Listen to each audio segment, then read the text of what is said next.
Hi friends, my name is Megan and welcome to episode 74 of A Naughty Mess Dating Podcast.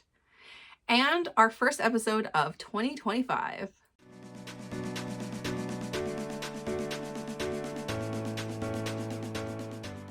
Hi everyone, I am so excited to be here in what is surely going to be a wild year here in 2025. I'm sure it'll go even faster than 2024.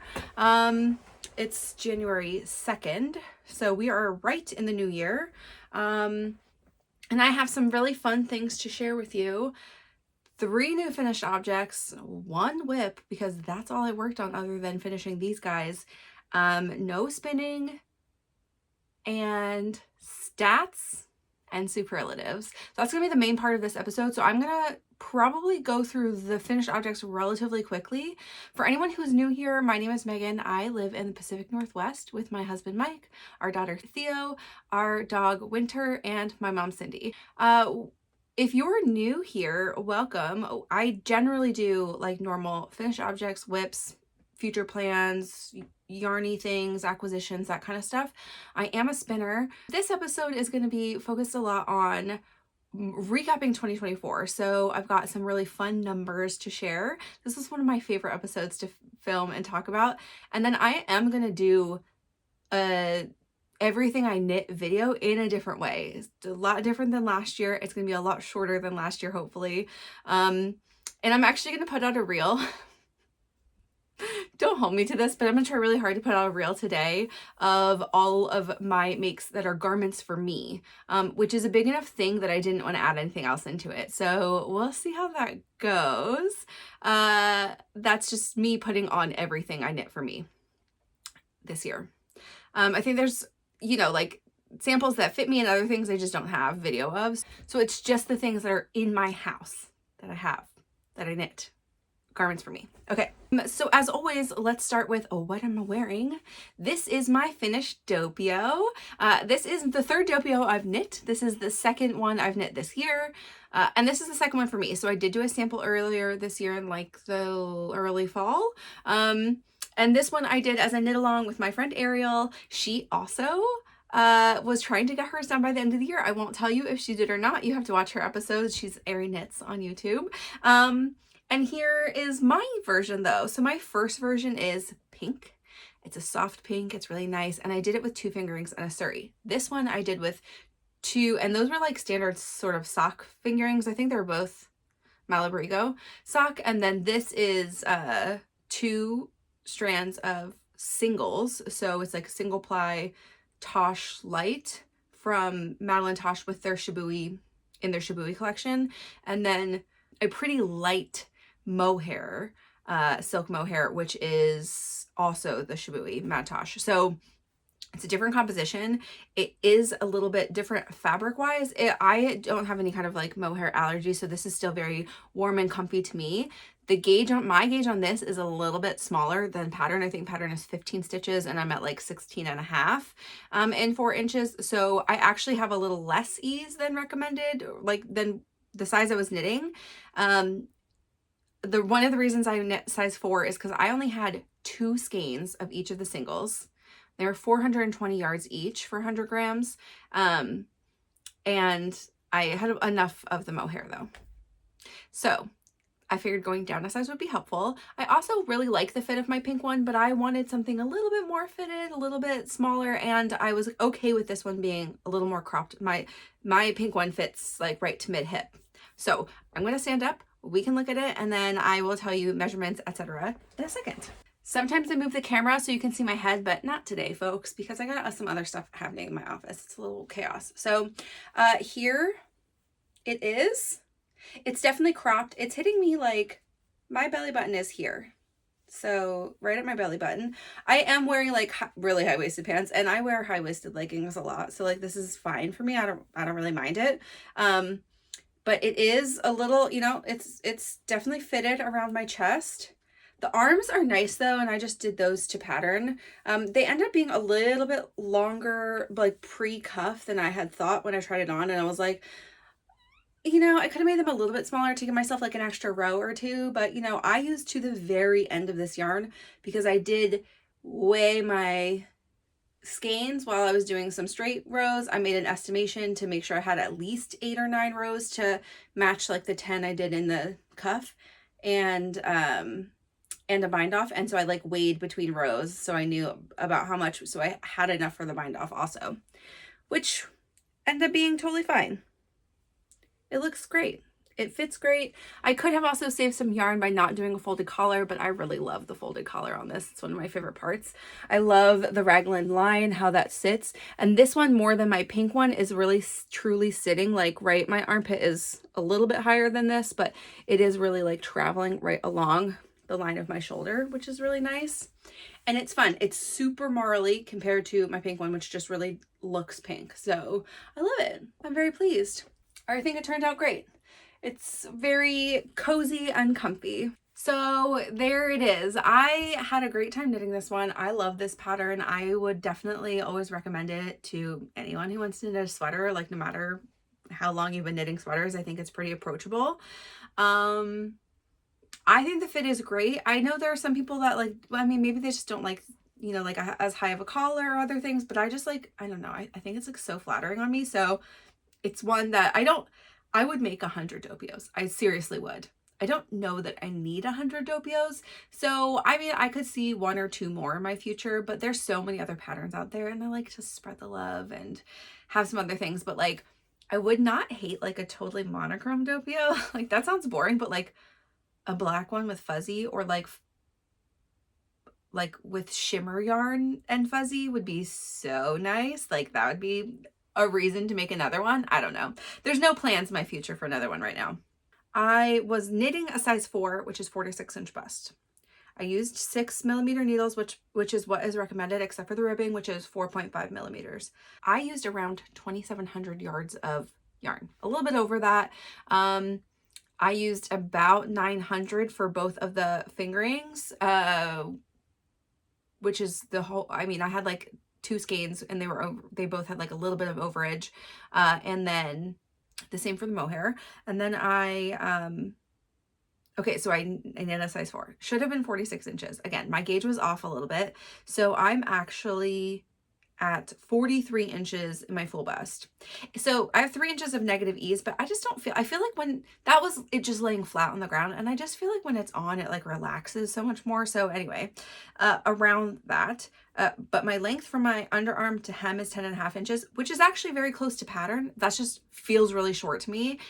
It's more crop than I would typically do for myself, and I definitely add the length to my first one. The full body from shoulder to hem is 20 inches. My arm length from underarm, I always measure the underside, is 16 inches. My bicep was 15-ish, probably a little bit more than that. And then the cuff unstretched is 6.5, and it obviously stretches a little bit as it goes over my wrist, and my wrist is like 7 and a little. So it fits great, and I love it. And I already wore it. I wore it yesterday to a little New Year's Day thing, and you know, that's what it felt like very New Year's Day. I wanted to finish it for Ariel's birthday. No, I just really wanted to finish it by the end of the year, but it's Ariel's birthday, so I was like, hey, look, I'm wearing the sweater. So yes, I don't really have anything else to share. I would do this again. Oh, I did do the faux seam, and I already sewed mine up, and I just did it like on the 31st. I think that's like, it was dry on the 31st, and I was like, you know what, I'm gonna do this, otherwise it will be months, many months, like for my first Doppio. So it's done. Okay, let's talk about my next finished object. So my second finished object this week, which I don't know what order I finished them. Actually, I think I maybe did finish this one first. Okay, second was my Christmas socks. They are done. I did not mean to finish them so quickly, but I had so much fun knitting them, and it was joyous. Plus it was a really easy thing during some family stuff and other things for me to just be, you know, knitting around and around and around. I think I said last week, like, I cast these on with my friends. So it was a buddy knit with Maya and Emily and Ariel and our friend Katie, who has not done her yarn yet, but she will get her socks in, and we'll all have these to take pictures of our cute little feet at some point in the future. But we all spun our yarn in different ways. So I did spin this. This is a 3-ply, like a chain ply. It's a DK weight yarn though. I did not achieve fingering weight. I was just going too fast, and I started spinning this during our knit weekend, and I definitely probably would have spun it a little bit differently if I was at home, but we were like watching movies and chatting and stuff, and so I just wasn't spinning as thin as I could have. But they're so cute. So here they are. They are similar. They are sisters, not twins. So they're pretty fun, but I did this one first and this one second.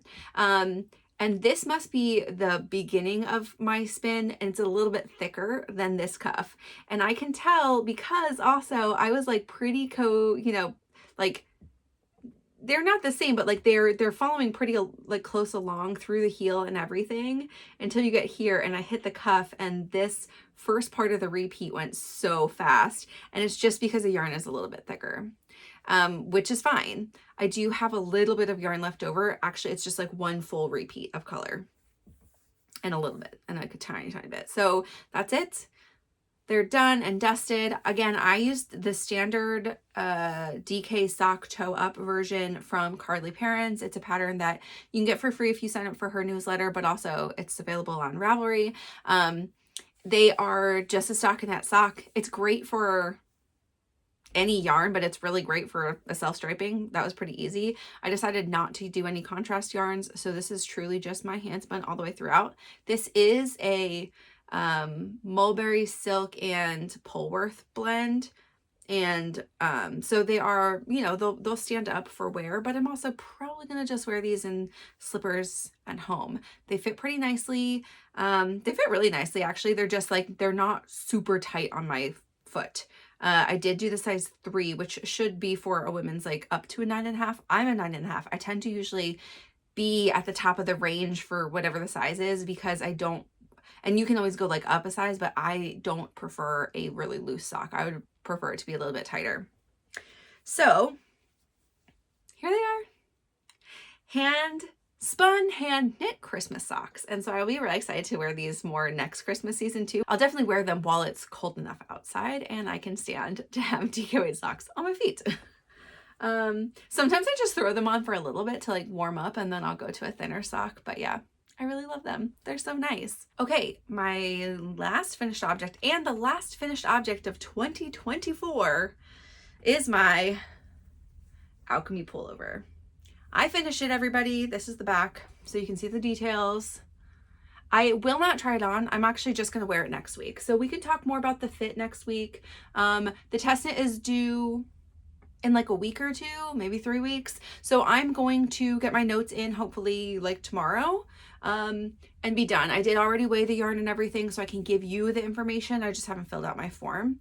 But here it is. It looks so great. Okay. What I will say is this is yarn that was dyed for me by my friend Ariel.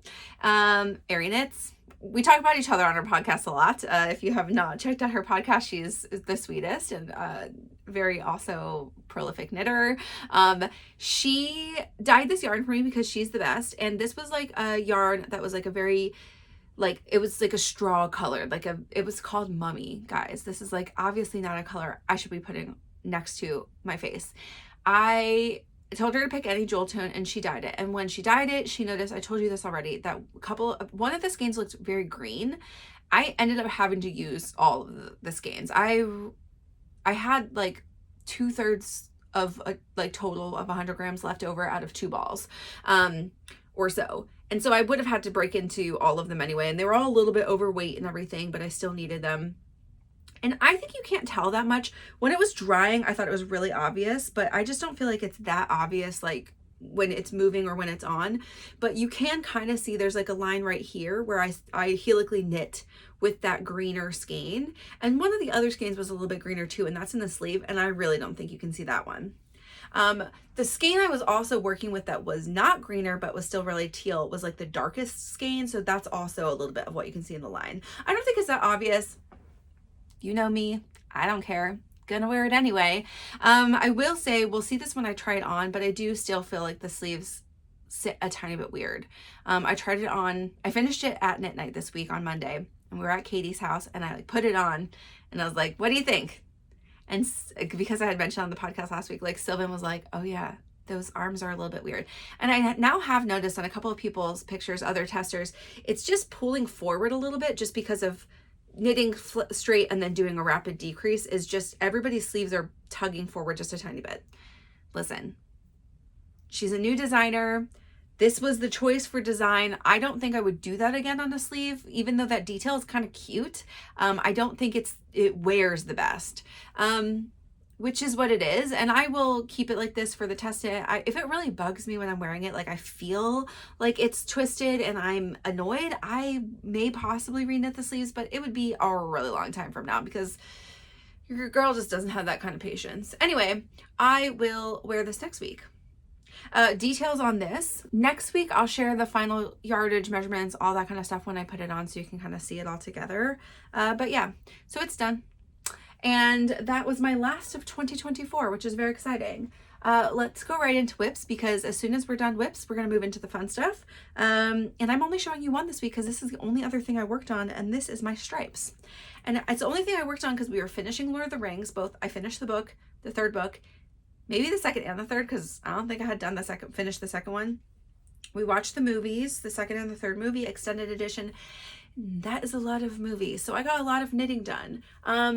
I was last week, this is the front, here. It's my little Hello Lavender stitch marker. And then whoop, all the way down. And then I picked up sleeves. And I knit those. You can see the sleeve starts, I have a little stitch marker on each of them, but like it starts right here. And I'm actually at the same place on both sleeves. So I'm doing I don't know what it's called, at the same time-ish sleeve. I'm just not doing them on the same needle. So I finish 2 stripes on one and then I do 2 stripes on the other, and I'm doing the decreases at the same place on both of them. I did try this on this morning and I love it. It's fitting great. This is the first time I tried it on, and I wanted to have a little bit of sleeves, but also I was really nervous because it was like, what if it doesn't fit? I already have so much body done, but no, it fits really great. And I do have a lot of body done. So I'm going to make this full length. I'm not going to make it cropped. I have plenty of yarn, and I'm going to make full length sleeves. So that was also just the confirmation I needed, and I love it. It's great. Not me colors, but looks great on. So I'm really happy. I read 6 books this week. Yeah, because I filmed on the 26th last week. So here's what I finished since the 26th. I finished a novella in the Cascadia Wolves series by Lauren Dane. I really read like 3 or 4 Lauren Dane books. And then Lord of the Rings. So there's the dichotomy of the things I'm interested in. But I read the 0.5, which was like the beginning one. I just went back. It's not a lot. It's really short, and it's also like there's not a real reason you need to read it other than there's one character that gives you context because he does come into play later. So this is called Reluctant Mate. Then I read Alpha's Challenge, which is about Cade, who's like the alpha of the Cascadia Wolves, and him falling in love with Grace. That one was pretty good, and that's at like the height of the drama with the bad baddie. And then I read, and that's like the end of the drama with the bad baddie. So then I read number 5, which is called Bonded Pair. And this one is, I don't know, maybe my least favorite of them. It's a different kind of issue. So it's after like all the bad people drama, but they're still a sister. And also maybe this bugs me because her name is spelled Megan, but I have Megan with an H and she's just Megan, but they pronounce it Megan in all of the audiobooks and it drives me nuts. Anyway, Megan Morden falls in love with Shane, who is actually the anchor to her sister. So he's had sex with her sister, and then there's like a lot of feelings about that. And he also lives not as a wolf, just as a doctor in Las Vegas, and like that's drama, and she like doesn't want to move from her pack, and like I don't know, it was fine.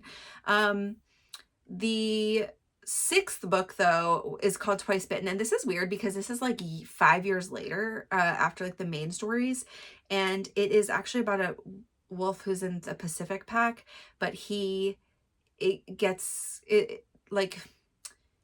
bitten when he's like a teenager or whatever, and like leaves his home and doesn't really like ever tell anybody why. And then there is a cop in Portland who, or she's in somewhere in Oregon, but she's in Portland to get in contact with the wolves to help her hunt someone down. A missing persons who is her best friend who gets abducted by witches. And I was like, wait, there are witches? Then I realized, because there are these like other plot lines and other stories that are kind of happening, some of them simultaneously or just after. Anyway, there hadn't been books that happened before this, so I went back and read one of those. Anyway, this one was fine even without a lot of context. I was like, oh, they're bad. Okay, that's good. But the other one that I read was called Trinity, and that is in the De La Vega Cats, I think is what it is. But it actually involves one of our main wolf guys from the national pack also. And so that was really interesting. That's actually another like menage situation where these two people already kind of bonded, and he finds out that she's his mate, and they have to like decide if they want to do that or not. So that was interesting. Okay, then I finished Two Towers, and I read Return of the King, and as we know, I've read them many times. Always love to reread. Okay, so I asked people to guess the other week if you had a guess of how many books I read in 2024. And I had some really, really high numbers and some that were really, really close. And so my final count for the year was 196 books. Okay, then, you can get some fun stats from Goodreads. So this is not anything I put together, but here's some fun numbers. I read 78,682 pages in those 196 books. The shortest one is actually the one I just read this past week, which was 59 pages, and that's that novella, A Reluctant Mate.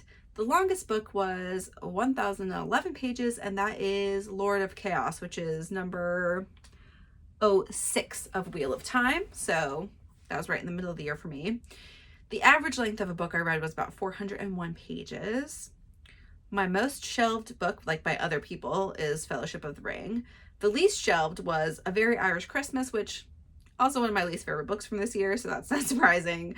The highest rated on Goodreads, I actually love this so much, is Heartstopper Volume 4. It's a 4.58 rating, which is crazy, and is an excellent, excellent book. I don't have like right now, I didn't stack rank these or anything like that, but there are like so many good ones I read this year. I think like some of the authors I found that I really love this year was Tara DeWitt, Lynn Painter. I think this was the first time I read anything by Carissa Broadbent, Abby Jimenez, maybe also first time reading any Abby Jimenez this year. And then I read several book talk books that I think were not worth it. You've heard about them from me before. And then there's several series that I'd like to continue next year. And we'll just keep reading over here while we knit. All right, friends, it's time for stats and superlatives. Let's do stats first because they'll answer some of the superlative asks I got, which was like my most worn sweater, those kinds of things. The superlatives I kept as just superlatives are like the super fun questions. But I don't want to miss these things. So let's talk about some numbers. We're going to talk about some Q4 numbers also and then the full year stuff. So if we just go through some Q4 stuff, I'm going to go through the knitwear tracker first. So in Q4, I wore in October 36 different times, right? So sometimes that's like if I wear a t-shirt over a cardigan, that's still only like one line item, one wear. This is 36 times, meaning I changed several different times in the month of October. Not surprising. November 31 and December 31. So again, that means November I at least changed one day. There are probably some days I didn't wear something at all, and sometimes this happens if I don't want to wear my newly knit object to work that day, but I do for the podcast, right? That's two different times. They get two different entries. And then I still overwhelmingly wear things to work. But my sweaters that got the most wears in those months. So in December, the Dorney got worn the most, not surprising. In November, it's a tie between the Belle Mullet and the Three Seasons, also not surprising because I think I finished those both like in October or November. In October, the Ever After got worn the most, also one of my newly finished things, plus so easy to throw on. And then I hardly wore any cardigans though. I'm going to put a picture up of the cardigan graph. I think it's really interesting because I didn't know what to expect. These were my first knit cardigans this year, and I'm definitely wore the most in the spring to summer months, like until June, from March to June the most. And that makes sense because I wanted them on or off in my office. And once it gets colder, I really want to have a pullover on. Mostly I want my neck covered. I don't often gravitate towards wearing shawls at my desk. So pullovers make the most sense for me there. I did not wear a lot of t-shirts, though there were a couple, and they're mostly vests that I wore and grabbed in the months of October through December. By quarter, this was my most worn quarter, like the quarter with the most wears. So I have 98 wears this quarter. Q1 was 89, Q2 was 76, Q3 was 79, and then 98. So that's pretty good. Overall for the year, I have a total of 340 different wear line items on my tracker, which is amazing. So that is most days, and I don't typically wear them on the weekends, though I'm finding myself a little less precious, and sometimes I will throw one on even when I'm hanging out just at home and with a kid. But you know what, it's like she hit a peak of, she's a toddler but she's slightly less gross. That's when you can start wearing your sweaters at home. Also, it's cold enough, I just want to. For some stats on finished projects by quarter, for Q4, I finished 20 things this quarter. I think this is it's the biggest quarter for sure, by kind of a lot. Like last quarter, I finished 15, so 5 more is a lot. Though there are a couple things that I started in Q3 or even before, and it took me a long time to finish. Heirloom quilt cardigan. Yeah, so that's also fun. I started also a lot of projects this quarter though, and I started 16 projects this quarter, so there's that. And my yardage used though this quarter is astounding. It's 32,000 yards, and that is purely, really, like, not purely, almost 10,000 yards of that though is the culmination blanket, because remember, that was a lot of yarn. So that's helpful, plus finishing some extra objects that were lingering or had been started in Q3 really bumped those numbers up.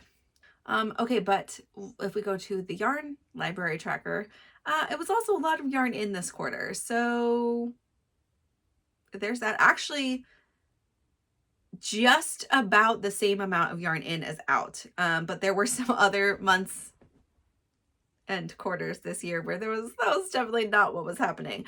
So yeah, we'll talk about full year numbers now. That's what I have to say though for the quarters. It was really fun to review again. Fun numbers for me to be like looking at, and just like looking at all the charts and things and like, what's happening? What did I do? Okay, so let's go over full numbers for the year. I started in January, and this was a corrected number. So if you I think it was like in the middle of January, I realized I had done something. I wasn't counting a certain number of skeins because I don't know. I fixed the tracker and I gave you guys an updated number, which was 301,695 yards. That was in my library. And I had a goal to be negative. I am not negative, but the number of yards that were in the tracker as of December 31st, 2024 was 334,036 yards. That's over. But I did complete in projects. I used a total this year. I knit or crocheted a total of 83,327 yards. That's amazing. That's a lot. Now, I did bring in 119,500 yards. So that's a lot and more than I knit. But I did gift 11,848 yards. So I'm still over, but it's maybe like I hit mid-year and I thought it was going to be worse than that. So honestly, this is the first year I've done the full tracking. I've got a different goal for next year. So, you know, we'll see how I do on it. I do want to note here too, just like if you know those numbers don't add up, part of it is that there were a couple of things I knit, like acrylic, baby blankets, and a couple other things that I do not count. And like some of the scraps, I was not counting that in my stash numbers. There, like everything that was full skeins as of last June-ish, not 2024, 2023, when I started my yarn tracker, everything that was full skeins then got counted. So there's quite a lot of scraps that went into like my culmination. There were those other baby blankets, and none of the acrylics are counted in my regular tracking numbers. It's really just hand dyed skeins for the most part, hand dyed or wool skeins.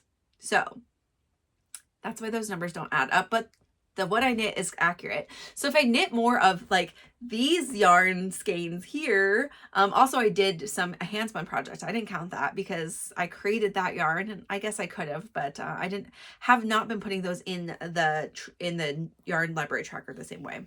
So let's go on to what I finished. In that 83,000 yards, which is so many, I finished 63 projects. This is less projects than last year, but these are way more garments. So I finished 21 pullovers, 17 tees, tanks, or vests, 7 cardigans, 6 headbands, 3 scarves / cowls, 3 socks, 3 baby blankets, 2 shawls, and 1 decor, which was the giant home blanket I made for my mom. I used patterns from 32 different designers in that 63, which is pretty good because I really like some of the designers I like. The dyer, okay, so I have some other kind of like types or categories I have in my tracker too. So I had 19 test knits, 2 of which those were gifts, and then I had 10 other gift knits. I had 16 make-alongs, knit-alongs, whatever, some that I hosted, some that I participated in, both buddy, just like my knit group, or others. And one of those became a gift knit also. And then I had 5 samples, and yeah, that's a lot. That's a lot of extra category things. Okay, so some fun information about the composition of the yarn I used and the designers, etc. So the dyer I knit with the most by yardage, okay, so we do this by yardage, was Back Loop Yarn Co. That's not surprising. I got a ton of yarn from Erin last year, and I wanted to use some of it this year. Some of my gift knits were from her also.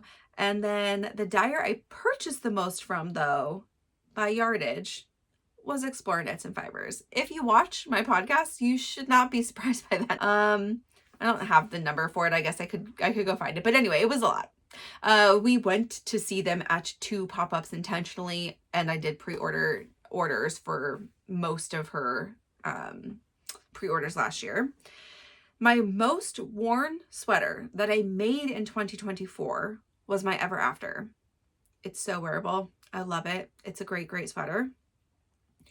My least worn sweater that I made in 2024 was my Scratch Broom Wrap, which is not surprising. It's a little bit too cleavage bearing for me to wear to work. And so anything that I don't wear to work doesn't just get as much, wear time.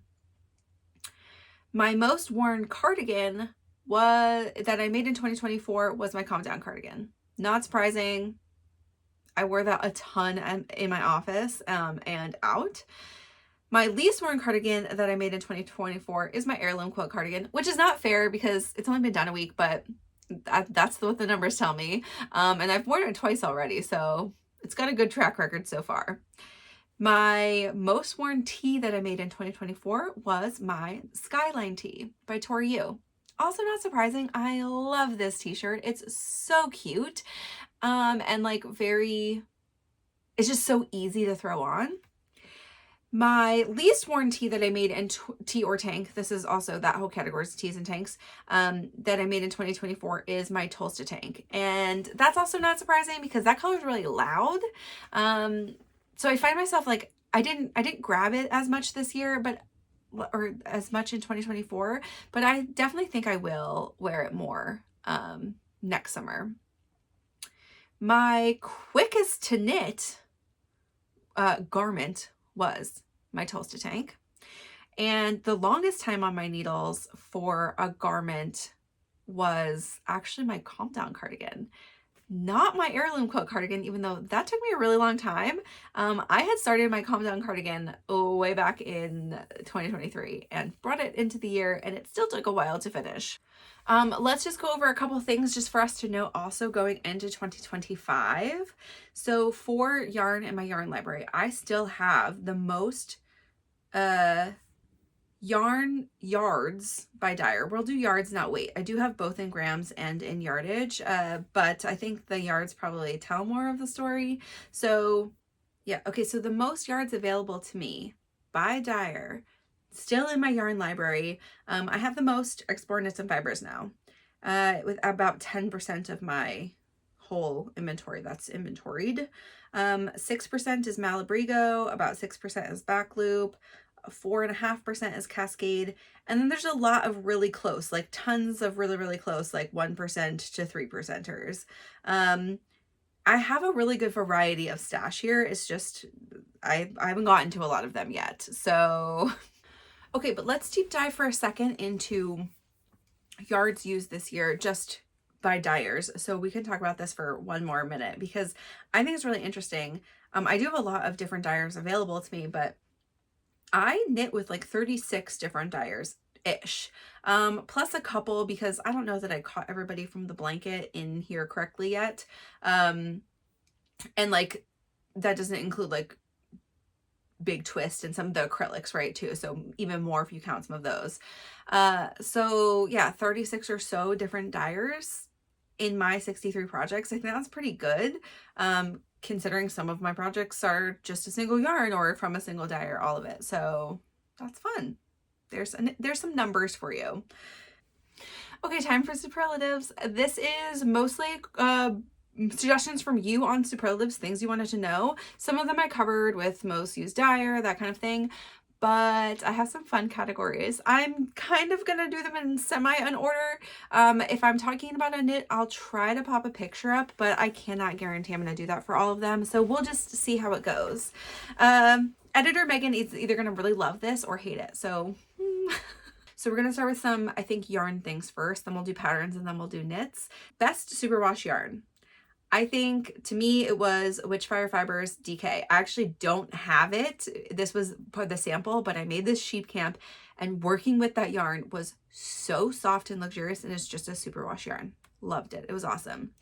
And I do have some in my stash, so I'll definitely be knitting with it in the future. So the next one I'll do worst superwash yarn / yarn that doesn't live up to the hype. To me is Rocky's DK. There's not really anything wrong with the yarn itself. I don't like that it's an unbalanced twist personally, and I find it to be rather splitty to work with. Will I still knit with it? Yeah, obviously. I still have some in my stash. Is it something I'll buy as like my primary base from Explore Knits and Fibers? No. I'll prioritize other DK yarns from different dyers over that for sure. Best non-superwash yarn. This is so hard. I think the nicest to work with is Earthy Sock from Explore Knits and Fibers that I knit with this year. I think the best that I liked the most actually though was Euless from Durham Natura. And I think it's because I found that like it's definitely more rustic, but I found it to be such a surprising experience and the texture is scrumptious. Worst non-superwash yarn. I don't know. I actually kind of want my answer just to be the wool from We Are Knitters. I think it's so overrated and like, or just like they try to sell so hard to new knitters, and I definitely fell into the trap and bought some, even though I wasn't a new knitter at the time, but I was like new to wool and I was like, oh, that's affordable. It's just like it's not practical. Okay, that's my answer. I find it to be very practical yarn. Best yarn combo. I'm gonna say this is actually my most surprising yarn combo too, is Nudidin and Surrey. I think because it creates a fabric that does not feel like either of them and has so much more strength than you think. Surprising to me. And that's what I did in my Metropolitan pullover. I think the most underrated yarn that I worked with this year was Cloud from Paisley Knits. Someone did send in to me at the after I talked about it on the episode where I wore it, that it is the same as Wonderfluff it is the same composition I looked up after as Wonderfluff from Knit Picks. So if you want a more affordable option, you get a purely tonal from Knit Picks, do it. If you're at all interested, it is like wearing a cloud. It's so nice. It's so lovely. Big fan. My favorite yarn to knit with this year. I mean, maybe this is a cop-out, but it's my Handspun. All of my Handspun projects have given me more joy to knit with than anything else. Especially my sweater spin. That was just like exponential joy. But I will say, I think that, like, if we're going to go with a hand-dyed or commercial yarn, I think my favorite experience otherwise was Cashmere Caverns. I don't think I had knit with it before, and it is so soft. I mean, any cashmere blended, but like it was so soft. My favorite yarn to wear. Maybe you'll find this surprising. I think it's Surrey. I think anything Surrey. Just my favorite. I love it. Someone also then asked what's my favorite fluffy yarn, and I think it's a traditional Surrey, so that'll be my answer for both of those. Just like Surrey alpaca lace, the 328, it could be that. I think I do prefer that over the 400 yards, even though you get more yardage. I think the fluff factor of the 328, I find it to be unparalleled. The most challenging yarn or color to photograph, and hands down, I knew the answer to this one immediately. Sangria on Earthy Sock by Explore Knits and Fibers. I wish you could all see this in person in the sun. It's gorgeous. It has layers it's so beautiful. And on pictures, it looks like clayish red. And it's so sad because like I'm never going to get the perfect photo of this, and you just have to see it in person. Most improved. This is like a normal superlative, but this one is going to be best transformation after blocking. And I think that I have two of them. The yarn that did the best after blocking was my Color Tip Tea, which is the Junie and Sai yarn. She talked to me about it. Her yarn was a little bit crunchy to work with, but washed beautifully and is super soft now and cozy to wear. Though for the fit and like actually changing the sweater, I think most was my Haley, because there's all of the cables in it really had like a very tight fit when I first tried it on post finishing, and I was like, wow, I hope this blocks out all the way. And blocking was just the drapiest. It's such a beautiful fit now. So there's that. This is the top yarn or dyer I'd like to try in 2025. I'm going to go with, I want to try one of these. I think ZZ Textiles and Little Fiber Co. both have these yarns now. And it's a Falkland DK. And I've heard really good things about these bases, and that is one I would really like to knit with. I would also really like to try a 50-50 silk sock, like a silk and merino sock blend. I've got other summer yarns. I've got yarns I actually have. I guess those are two that I would purchase in the coming year if I saw them in colors that were really calling to me, because I really want to try those bases. I have some notions and other questions here too. So the next one is my favorite wool wash. Well, I don't use many. I have used the same bar of soap the whole entire year, and I do use a Woolen & Co. bar, and I think that they're awesome. The scent is really soft and nice, and you know, it works. So that's my answer. My favorite knitting notion from the year, I've got to say, is my Hello Lavender, all of my Hello Lavender Progress Keepers. They all give me joy in different ways. My flock is probably my most like sentimental from this year because it's really cute, and also just like it's so nice to like see her live and pick that up. My second favorite I think I picked up this year though is her Paella one, because it's the craziest. Every time I look at it, I'm like, this is wild. My favorite needles of 2024 are and this is a purchase actually from this year too, is I got the 4-inch ChiaoGoo interchangeables for like the small sizes. It's like 2.75 millimeters to 5 millimeters. And I have their workhorse needles. I have used them so much this year. And that's still kind of yarn related. Okay. The designer questions. So my favorite new to me designer, and I don't know. I have two answers for this. I think the designer I was surprised to love so much, and also that I hadn't knit before, surprised me, and I'm gonna make a lot more of her things, is Joji Locatelli. I think she's got a really versatile style.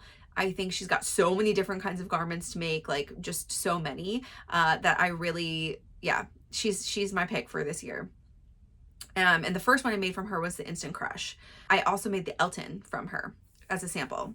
Okay, the other new to me designer that I can't believe I hadn't knit from is Emily Curtis. And I knit a bunch of Emily patterns this year, 3, I think. And she doesn't have as much of a breadth because she only has so many patterns out, but I will also make a dad sweater, and I might remake some of the things that I made this year because they're just really classic, beautiful pieces.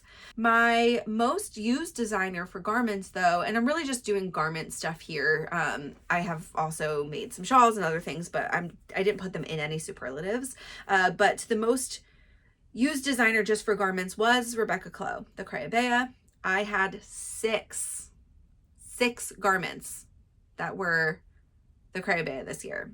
Okay, and the 6 are 5 for me and 1 for Mike. So I made him the stick season, but I made me the Leith, the Dorney, the Louder vest, the Kip sweater, and the Toasted tank. Okay, so that's a lot of things. But yeah. Now, so other pattern questions. Most recommended pattern. I think it would be the Doppio. I just think it's so easy to make, and it's translatable to like a lot of skill levels, and it's pretty simple, but you get like a better shaping, and so I say the Doppio. The best written pattern, this is so hard. I have not disliked many patterns that I've done this year, but I think probably my favorite would be any of the Claire Jackson ones, but like, let's say the Market Henley, because there is, texture and some other things going on there. You've got buttonholes and you've got, joining of the collar and 2 different fronts. And I think it's explained well, it's really clean, but you get that sort of charted numbers view. And I really like that. So I'm going to go with Market Henley. For the worst written pattern, that's so harsh, but I am going to say Heirloom Quilt Cardigan. It's not a pattern, it's a recipe. There's very little details. I don't think it's clear enough in a lot of places. You've heard me talk about this. It's not one I would probably recommend for people unless they feel confident in their ability to make a garment already. Okay, let's go into some of our fits and, wear related things. So, best fitting. This is also really hard because I don't know. I don't know, but I do think what I picked here was the 3 Seasons pullover. I think it's super flattering. I like a V-neck on me, and it is not too deep of a V-neck. It sits well, the hem, just like everything about it. I feel like it's super flattering. Okay, worst fitting. This is actually one you guys haven't seen, so it sort of feels like this is too cheap of an answer, but it's the Aurora camisole that I made for Sari Nordland. There's a correction I gave Sari that I hope she took for the book. I obviously haven't seen the finalized pattern for it, but it fits real funny in the underarm. So we'll look at it next year in the spring once the book releases, and I can show it to you. But that's probably the worst fitting one that I made this year. Will I still wear it? Probably underneath of stuff, but I probably won't wear it by itself. So there's that. Most joyful knit. I think I'm gonna actually go with my slanty stripes, and partly because I was so excited to knit it. The whole time I was knitting it, I was excited because I was gonna be able to show Jess at Flock. That's all Witchfire Fiber dyed yarn, and also I think I was like so happy about it because I was very pleasantly surprised with how the colors really played together, because I was really just hoping that they would work, and it was great. And that was the Mask Made Me Cry collection. Most bang for my buck. I mean, I don't know. I got 2 fully gifted knits this year. One of them was my Verna tee, which was gifted to make as like sort of a sample preview knit for Woolfolk with Taylor Ann Knits. And the other totally free knit to me was actually my Yarn Jam sweater. That was all gifted fiber from Trisha, and so it was free. That maybe is most bang for my buck just because I had such a great time knitting, spinning, like picking out how I was going to do the whole thing. If we go with a you're not a hand spinner and you don't preview knit, then the most bang for my buck was definitely my Calm Down cardigan. I used buttons that we already had in the house, and I used the cones. I mean, I guess Mike's was maybe the cheapest because it was just 1 cone for him, but for that Calm Down cardigan takes a ton of yarn. And for the fact that it would have been like 8 balls of yarn otherwise, I got that for pretty cheap because those used woolly knit cones and they are not expensive. Most fiddly knit. Can you guys guess? Oh my gosh. It's definitely the Heirloom Quilt cardigan. The whole thing, top to bottom, was a fiddly process. Just all parts of it. We don't need to revisit. Smoothest sailing. I had to think about this because I thought there were a lot of knits this year that just, they didn't cause me a lot of problems. I thought they were pretty smooth, but I think it was actually the clay sweater. And that because I was surprised that it went as quick as it did because there's a lot of purl rows in the sweater. And like, that's not usually my game, but I thought it went super smoothly just from beginning to end. This is a love to hate it.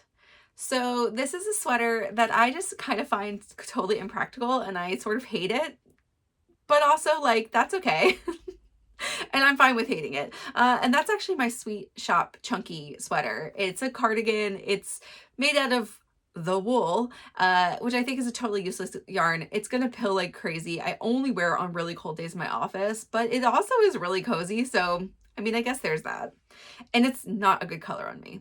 So all things combined. My hate to love it, and maybe you'll guess this one too, is my Calm Down cardigan. I hate that I love it.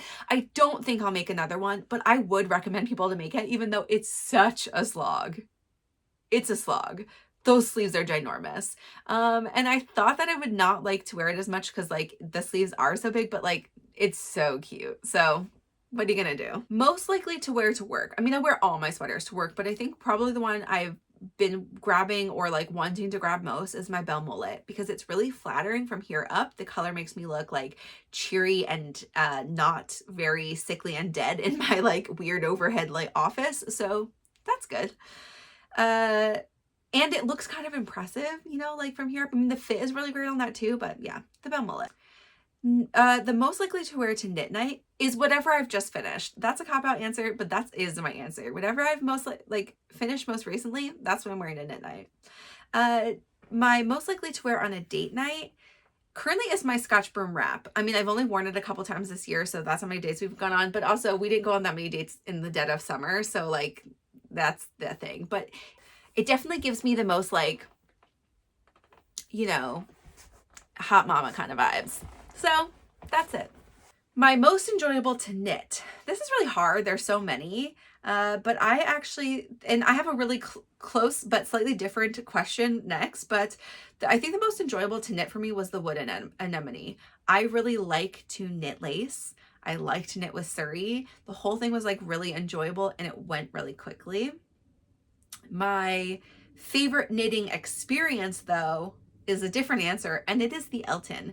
And it's purely because I didn't think that I would like it at all. And it was so fun, stripes so quick, the gauge really open, and like ridiculously cute. I got like a quarter of the way through it and I was like, dang it, I'm gonna love this. It's definitely on my list to make in 2025 for myself. Struggle bus to knit.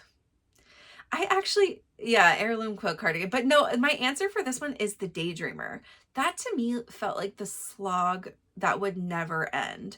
And it was a gift knit, and I put it down several times for a while, or I'd only get like a couple rows done. And it's just all that honeycombing, the bobbles, like, blah. Didn't love it. Okay, I really didn't. Favorite buddy knit. This is so hard. I love all my buddy knits, but I think probably my favorite one is the Calm Down cardigan because it's also another reason I just love this sweater so much because we all got to take pictures even with our San Francisco friends. But very close second to this is actually the Skyline tee. I'm going to put a picture here of Ariel and I don't know if I've ever shared this like anywhere, but we both incidentally wore this. Though we finished in the same week, I think. It was a test knit for Tori U that we were both in. And we took a picture out for one of our first like out of houses knit night in the spring. And this is at my brother-in-law's brewery. And it's such a good picture of us and it was a great time. My most chic vibes. I don't know. I think this one for me is the Metropolitan Pullover. I just like I feel like it's really easy to put on, but I just feel like polished when I have it on, even though it's like an oversized fluffy sweater. I don't know. I can't tell you why. Most likely to make again. There are a couple that I think I'll make again, like the Elton, which wasn't for me, but I picked from ones that are in my closet. So like I want a second version of the most. And I think it's going to be the color tip tee because I like the fit of mine, but I want to make some modifications. I'd also maybe use that one as a template for a long sleeve tee also. I like the set in sleeves a lot. It's just super flattering in the upper part. So like, yes, I think. And I liked playing with Emily's chart for changing the neckline. Like that was a really fun way to like learn more about knitting while I was knitting. So color tip tee. My most versatile, I think is going to be my 3 seasons because I do think I'll be able to wear it in the summer. Like I finished it in the fall, but I think I'll be able to wear it in the summer. I will wear it more this winter. That yarn is like just a beautiful color. I can wear it to work. I can wear it to date night. I can wear it like just anytime, just running errands and not feel too overdressed. Like I think it's great. My favorite cable knit. Ooh, this is a good one. I did a lot of cables this year and I think hands down, it's the Dorney. It's a dream of a cable knit sweater. It was the yarn, but it was just that the cables felt so doable, especially after doing the louder, which felt rather dramatic.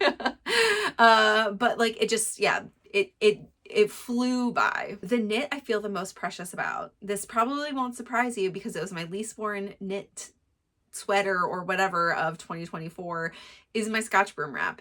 The lace on it makes me feel precious. Like I'm not going to ever wear it around the house. Like it is purely a going out of my house, not with my child knit. So that gives me a small window of things to wear it to. It's also a little bit short on me. So like it limits a little bit like what I would wear it with, but I love it. It's like, I feel very cute in it. So I'll have to find more places to wear it this year. Knit that feels the most like a support blanket.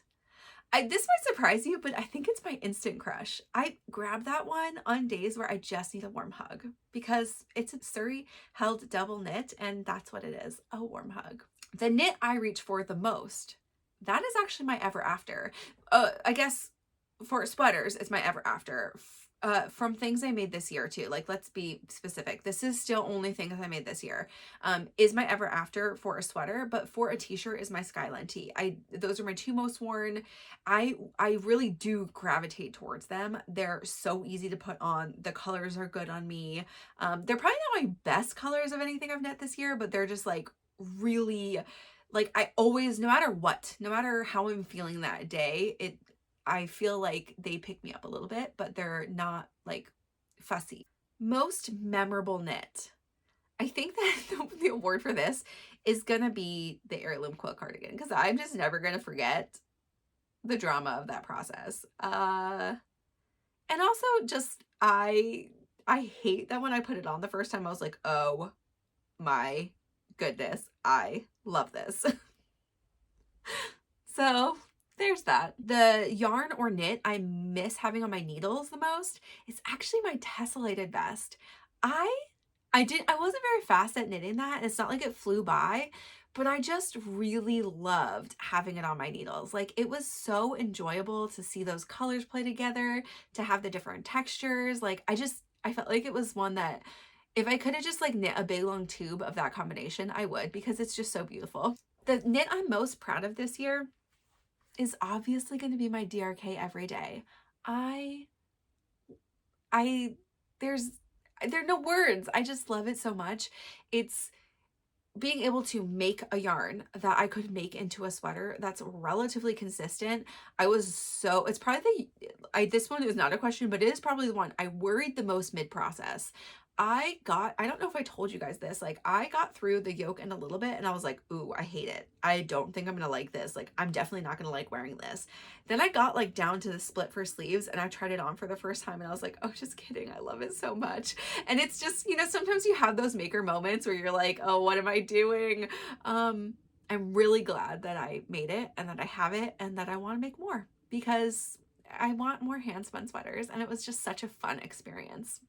So the next one, this was a great one. This next superlative is a long one. It's called The Knit I'd Steal from My Knit Groups Makes of 2024.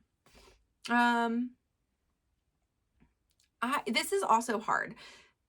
They have made some really great garments, all of them. I think my answer is Maya's Alver. She just finished it for like in the new year. So if you haven't seen her newest reel, she's got a couple of like things where she's featured on her Instagram.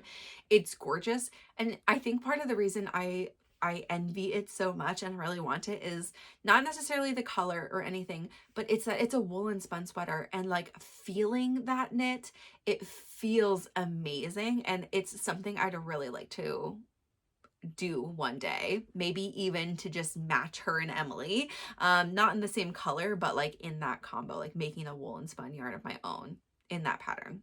If we do a non-hand spun one though, I actually think this is also cheating because I can't find, there's no pictures of it yet.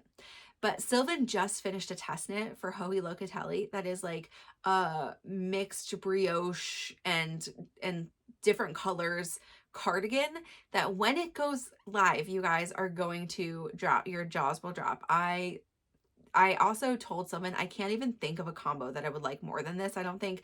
It's gorgeous. So one day you'll see that project. Okay, now I've got 2 questions that are actually just my whole wardrobe, so including things I knit previously. And that is my most worn in my wardrobe, just hands down, is actually my superlative. I wore it a ton, like 18 times in the last year. That is not including really any times in the summer months. So it was a lot of times in any of the cold months. And that is the one I also just throw on all the time. I wear it around the house a lot, and that's why it also has more wears. And then somebody asked, is there anything that I have not worn or used since the pictures were posted? And I do have an answer to this. So yes, actually, the only thing that has never been worn since I finished it that I knew of, that I was like intending to keep, is actually my sundial top from Knititude. And I just hate the color. I don't really love the yarn. And so it'll be one that either gets gifted, or I was going to try to over dye it. I might over dye it, but I really just don't like the yarn. And I have so many knits right now that like it was an inexpensive, it's like woolies. Like I wouldn't mind getting rid of it. Okay, friends. That is my superlatives. It's a long list. It was a lot of really fun questions to go through. So I am going to hopefully get this edited tomorrow. And it'll be up on the 3rd because that's a lot of stuff for me to go through and add pictures in. But I hope that you had fun hanging out with me for this little recap of 2024. I'm really excited for 2025. I shared my goals last week. If you haven't watched, go back and watch that episode. I will share my official Make 9. I'll probably put it on my grid sometime in the next week. And I'll share that out as well in next week's episode. I think we'll go back to a regular episode, but I might publish 1 or 2 more things in the meantime. And one of those is going to be an actual review, sort of everything I knit in 2024. And it might also just be garments only, because I did do some shawls and some really beautiful shawls and other things, but also like I made a ton of garments. So it takes up enough time, Tell me, what did you think of stats? Is there any superlatives I missed? I'm happy to throw some more together next week if you have things that are you're dying to know. And then do you have any stats that I missed that you have questions on? Is there anything that surprised you in my numbers? So I hope that you had fun. If you do have questions, let me know about any of the stats that I shared today, or just projects for next year, or if you have questions about any of the things I made, let me know. I am available on Instagram in DMs if you have questions that you don't want to share below, but I do usually answer all the comments below. So yeah, I'd love to hear from you. Did you find any of my superlatives really surprising? Like, I don't know. And what were you working on? What did you finish up at the end of the year? I asked this question last week. What were you trying to finish up? But did you do it? Did you finish those things? I want to know. Keep me in the know about your knitting journey, just like I share with you. Thank you so much for watching and joining. If you're new here, I hope you check out one of my regular weekly episodes. And if you're returning, thanks for going along on the journey with me this year. It's been really fun. I've had such a great time. Don't forget, we have a Discord also, and we will be putting out the time for the January call. We do a monthly just knit and chat call in the next week or so. So I'll talk to you soon. Bye.